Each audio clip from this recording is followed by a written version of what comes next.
میرے رسول پاک سید عالم نور مجسم صلی اللہ علیہ وسلم نے جو لوگ تیار فرمائے، نیند تو نہیں آ رہی آپ حضرات؟ نبی پاک نے جو لوگ تیار فرمائے، حضرت کعب بن مالک رضی اللہ تعالی،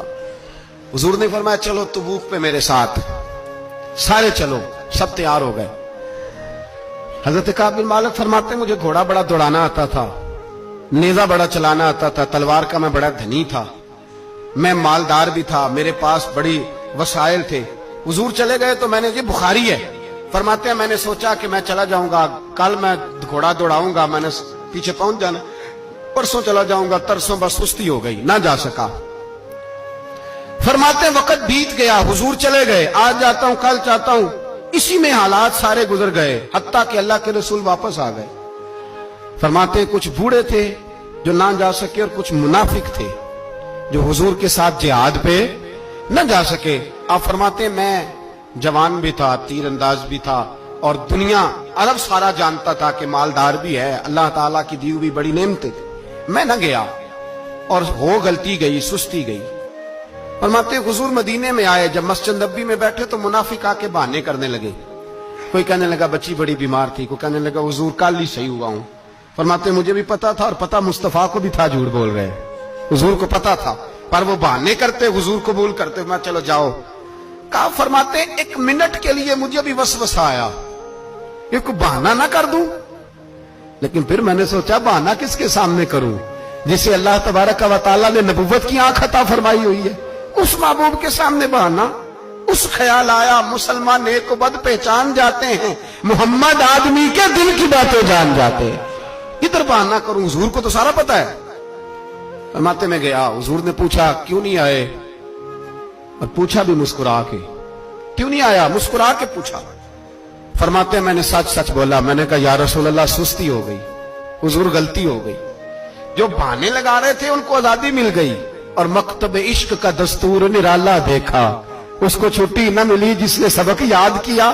فرماتے ہیں ان کو چھٹی مل گئی، میں نے کہا حضور غلطی ہو گئی، تو نبی پاک نے فرمایا اس سے کوئی بندہ کلام نہ کرے،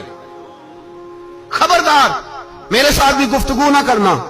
حضرت کعب بن مالک فرماتے ہیں میرا چچا زاد بھائی، خالہ زاد بھائی سارے رہتے تھے، میں کسی کو سلام لیتا تو کوئی جواب بھی نہیں دیتا تھا۔ فرماتے ہیں میں مسجد میں نماز پڑھنے آتا،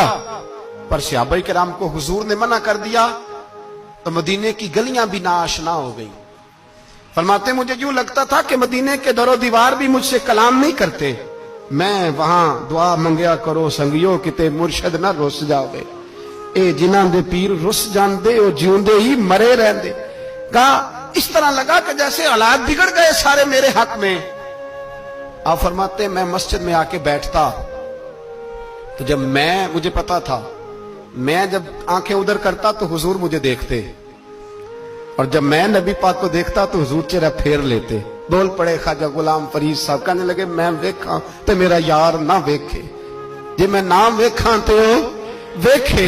ایڈے نصیب کتھوں تتڑی دے او میرے وچ ویکھن دے ویکھے، غلام فریدا او بوے یار دے مریے پاویں ویکھے یا نہ ویکھے۔ آپ فرماتے ہیں میں سید عالم صلی اللہ علیہ وسلم کو دیکھتا تو حضور رخ انور پھیر لیتے۔ حضرت کعب بن مالک رضی اللہ تعالیٰ عنہ فرماتے ہیں کہ حضور کا حکم آیا کہ بیوی کو علیحدہ کر دو، بار پہلے کوئی نہیں بات کرتا، اب کہا بیوی کو علیحدہ کر دو، تو میں نے کہا حضور طلاق دے دوں، فرمایا نہیں میکے بھیج دو، طلاق نہیں دینی۔ فرماتے ہیں بال بچہ بھی چلا گیا، نہ گھر میں کوئی نہ باہر کوئی، تنے تنہا۔ آپ فرماتے ہیں زمانہ جانتا تھا، عرب کے صوبوں میں بات پھیل گئی کہ کعب بن مالک جیسا سردار، مالدار، گھوڑ سوار، تیر انداز، نیزہ باز، اتنا بڑا سیانہ سنجیدہ آدمی جدا کر دیا نبی پاک نے۔ فرماتے ہیں غسان کے عیسائی بادشاہ نے مجھے خط لکھا۔ حضرت کعب فرماتے ہیں بڑی آزمائش تھی، پر یہ مصیبت سب سے بڑی تھی۔ غسان کے عیسائی بادشاہ نے خط لکھا، اس کا آدمی مجھے ڈھونڈتا پھرتا مدینے میں، میں ملا تو خط اس نے مجھے دیا۔ خط میں یہ نہیں لکھا تھا کہ کافر ہو جاؤ معاذ اللہ، یہ نہیں لکھا تھا عیسائی ہو جاؤ۔ اس نے خط میں لکھا کہ کعب ہم نے سنا ہے تمہارے نبی نے تمہیں چھوڑ دیا، ناراض ہو گئے، تم تو اس قابل تھے کہ صوبے کے گورنر بنائے جاتے،